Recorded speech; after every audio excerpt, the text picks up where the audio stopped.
नमस्कार, मसँग हुनुहुन्छ गलकुट नगरपालिका वडा नम्बर 10 का वडा अध्यक्ष भक्तबहादुर कौचा। गलकुट नगरपालिकाद्वारा गलकुट नगरपालिका 10 पाण्डवखानीमा विनियोजित रु 50 लाख बराबरको सिलिङ तथा नगर र केन्द्रीय बजेटबाट सञ्चालन हुने योजनाबारे उनी वडा अध्यक्ष भक्तबहादुर कौचासँग गरिएको छोटो कुराकानी सुनौँ अबको क्रममा। असार 15 गतिभित्र काम सक्नुपर्ने म्याद छ, तर असारको पहिलो साता बितिसक्दा पनि वडा स्तरबाट उपभोक्ता समिति गठन वा श्रमिक छनौटको कुनै प्रक्रिया किन सुरु भएको छैन? यो चरम ढिलाइ हुनुको कारण र लापरवाही कसको छ? धन्यवाद पत्रकार सुरेशजीलाई। विशेष गरी तपाईँको सल्लाह सुझावलाई अनुसरण गर्दै यो जुन लक्षित कार्यक्रम अन्तर्गत प्रधानमन्त्री स्वरोजगारको कार्यक्रमको छनौट प्रक्रिया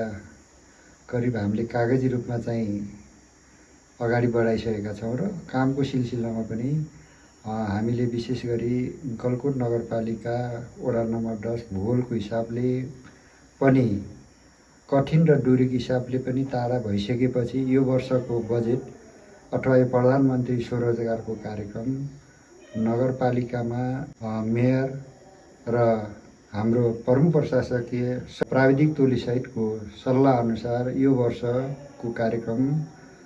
रमुवामा समावेश गर्यो भने केही भए पनि बाटोमा सुधार होला भन्ने अपेक्षाका साथ उहाँहरूको पनि सहयोग र सल्लाहले चाहिँ यो वर्ष हामी रमुवामा सुरु गर्ने र सुरु गर्नुपर्छ भन्ने ध्येयका साथ अगाडि बढेका छौँ र अझै पनि हामीसँग केही दिन बाँकी भएको हुनाले यसैका विषयमा मैले त्यहाँको सम्बन्धित साथीहरूसँग र वडा सदस्यसँग पनि मेरो सरसल्लाह र कामलाई अगाडि बढाउने कुरा चाहिँ भएको छ। केन्द्र र नगरपालिकाबाट विनियोजितको 10 लाख रुपियाँ बराबरको समयमै काम नभएर फ्रिज भयो भने वडाका बेरोजगारी नागरिकहरूले पाउनुपर्ने रोजगारी गुम्नेछ। यसको नैतिक र प्रशासनिक जिम्मेवारी तपाईँले लिनुहुन्छ कि हुन्न? यदि यस्तो स्थिति रह्यो भने राज्यले जुन तोकेको मापदण्ड अनुसार यहाँहरूले लक्षित वर्गले प्राप्त गर्ने जुन सेवा सुविधालाई यदि काममा ढाल्न सकिएन भने त्यसको नैतिक जिम्मेवारी म मात्रै होइन यहाँका सिङ्गो जो जिम्मेवारी व्यक्तिहरूले पनि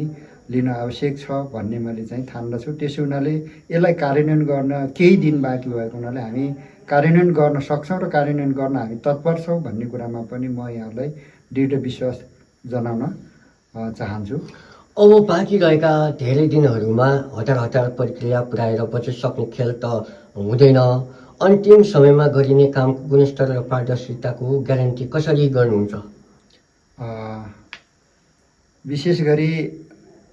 अझै पनि मलाई के आशा छ भने हाम्रो यहाँका मानिसहरू समाजप्रति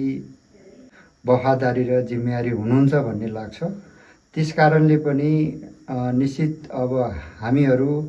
यो कामलाई सम्पन्न गर्ने क्रममा सबै जुटेर चाहिँ लाग्नेछौँ र लाग्नुपर्छ भन्ने पनि मैले विश्वास लिएको छु र यसको साथसाथै सबैलाई पनि म अनुरोध गर्दछु। भर्खर मात्र तपाईँले जानकारी गरे अनुसारको 50 लाखको चाहिँ बजेट नगरपालिकाबाट सिलिङ आइसकेको छ भन्ने कुरा जानकारी गराइसक्नु भएको छ। यसै विषयमा छोटो प्रश्न जोड्न चाहे अध्यक्षज्यू, वडा नम्बर 10 का लागि प्राप्त 50 लाख रुपियाँको यो बजेट सिलिङ तुलनात्मक रूपमा सानो आकारको देखिन्छ। यस सीमित बजेटबाट वडाका धेरै आवश्यकताहरूमध्ये कुन क्षेत्रलाई जस्तै शिक्षा, स्वास्थ्य, खानेपानी वा सडक मर्मत मुख्य प्राथमिकतामा राखेर योजना छनौट गर्ने सोचमा हुनुहुन्छ? विशेष गरी राज्यको मापदण्ड अनुसार हामीले खानेपानी, स्वास्थ्य र शिक्षालाई त निश्चित रूपमा जोड्नुपर्छ। तथापि विशेष गरी हाम्रो बाटोको अवस्था पनि नाजुक छ र पनि मैले यो जुन निश्चित स्थानीय तहबाट छुट्टिएको रकम छ त्यो रकमलाई हामीले कसरी कार्यान्वयन गर्न सफल भइन्छ भन्ने कुरामा पनि हामी आम पाण्डुखानीवासी जनप्रतिनिधिको मात्रै जिम्मेवारी नभएर यहाँ बस्ने सबै समाजमा प्रतिष्ठित व्यक्तिहरूले पनि यसमा ध्यान दिनुहुनेछ र यसलाई कार्यान्वयन गर्ने कुरामा हाम्रो पहिलो प्राथमिकता केमा हो त भन्ने कुरामा उहाँहरूले पनि हामी केही दिनमै सल्लाह सुझाव माग्ने तयारीमा छौँ र त्यो सल्लाह सुझावको आधारमा हाम्रो आवश्यकतालाई पहिचान गरेर विशेष गरी हाम्रो यो 11वटा टोलहरू छन् र ती टोलहरूलाई पनि हामी उहाँहरूको आवश्यकतालाई पहिचान गरेर र साथसाथै यहाँका शिक्षा स्वास्थ्य र खानेपानीमा पनि यदि स्थानीय तहबाट सम्बोधन गर्न सकिने त्यस्ता योजनाहरू छन् भने चाहिँ हामी निश्चित हाम्रा थोरै रकमले पनि घरको सरकार स्थानीय सरकार भएको हुनाले त्यसलाई जोड दिनेछौँ र साथसाथै अब यो भनेको एकदमै सानो रकम हो र सानो रकम भएको कारणले पनि हामीले स्थानीय तहमा समाधान गर्न सकिने र जनश्रममा अथवा जनसहभागितामा लागत कार्यक्रम पनि भएको हुनाले जो इच्छुक जनसहभागितामा पनि हामी धेरै काम गर्न सक्छौँ भन्ने जसले ध्येय र मर्म राख्नुहुन्छ त्यही ढङ्गले चाहिँ हामी कार्यान्वयन गर्ने पक्षमा जानेछौँ। अन्तमा यस बजेटको सही पारदर्शिता सदुपयोग सुनिश्चित गर्न वडावासीहरूको सुझाव र जनसहभागिता श्रमदान वा उपभोक्ता समिति गठनलाई कसरी परिचालन गर्ने योजना गर्दै हुनुहुन्छ? अहिले विशेष गरी यो पछिल्लो समयमा चाहिँ टोलगठ जुन हामी विशेष गरी हाम्रो 11 टोलहरूमध्येमा हामीले आवश्यकताको पहिचान गरी भागभन्दा पनि आवश्यकता पहिचान गरी हामीसँग भएका सीमित रकमहरू छुट्याउँदै गर्दाखेरि पनि र दिँदै गर्दाखेरि पनि आज विशेषतः उपभोक्ता समितिहरूकै अभाव देखिन थालेको छ, जसको कारणले गर्दाखेरि उपभोक्ता समितिहरू बस्ने मान्छेको पनि अभाव छ र त्यो अभाव भइसकेको कारणले गर्दाखेरि एकातिर जनसहभागिता जुटाउन पनि गाह्रो भइसकेपछि